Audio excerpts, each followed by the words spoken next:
So గురువుగారు, global Telangana association mega convention 2025 అనేది first time మనకి ఇండియాలో, అది కూడా మన తెలంగాణలో హైదరాబాద్లో జరుగుతుంది. సో ఏ విధంగా అనిపిస్తుంది? ఏం నచ్చింది?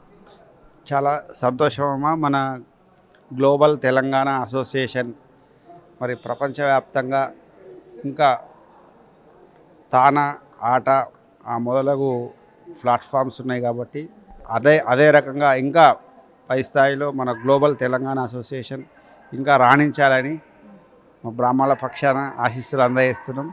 చాలా బ్రహ్మాండంగా ఉంది. మరి గ్లోబల్ తెలంగాణ అసోసియేషన్ ఇంకా ఉన్నత శిఖరాలు అధిరోహించాలని మరి నిన్న చిన్నజయ స్వామివారు ఆశీర్వదించారు. అట్లనే మా గురువుగారైన జగద్గురు శంకరాచార్యులు హంపి పీఠాధిపతి ఈరోజు వారు కూడా ఆశీర్వాదం తెలియజేశారు. మరి మా బ్రాహ్మణుల పక్షాన వేద పండితులందరి తరఫున మరి గ్లోబల్ తెలంగాణ అసోసియేషన్ మరి మెంబర్స్ అందరికీ ఆశీస్సులు అందజేస్తున్నాం. ఏం నచ్చింది మీకు బాగా జీటీఏలో? ఈ జీటీఏ లోపల మరి వాళ్ళ యొక్క మరి కళాకారులు మన యొక్క సంస్కృతి సాంప్రదాయాలన్నీ కూడా మొట్టమొదలు మరి ఆవిర్భావం నుండే మన గణపతి యొక్క అభినయము, తర్వాత నృత్యం, తర్వాత శివుని యొక్క నృత్యాలు మరి పిల్లల ద్వారా మరి చేయించడం నచ్చింది.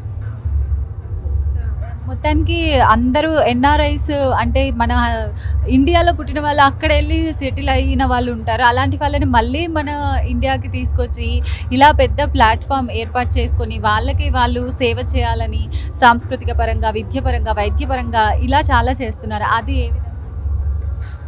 చాలా గొప్ప విషయం అమ్మ. ఈ రోజుల్లో ప్రతి వాళ్ళందరూ కూడా ఎట్లా ఉన్నారంటే తమ యొక్క స్వార్థం అనే పర్సనల్ ఎవరి పర్సనల్ వాళ్ళలో బిజీ లైఫ్, ప్రతి వాళ్ళు వర్క్ బిజీ, ఇతరత్ర బిజీ షెడ్యూల్లో మరి అందరూ కూడా కలిసికట్టుగా వీళ్ళందరూ ఒక గ్లోబల్ తెలంగాణ అసోసియేషన్ ఏర్పడి మరి మన యొక్క సంస్కృతి, తెలంగాణ సంస్కృతి సాంప్రదాయాలు, అలాగే మన హిందుత్వం మొదలగు ఈ యొక్క సాంప్రదాయాలన్నీ మరి ఇంకా తీసుకురావడం చాలా గొప్ప విషయం. ఇంకా పైకి తీసుకురావాలని కోరుకుంటున్నాం. Thank you.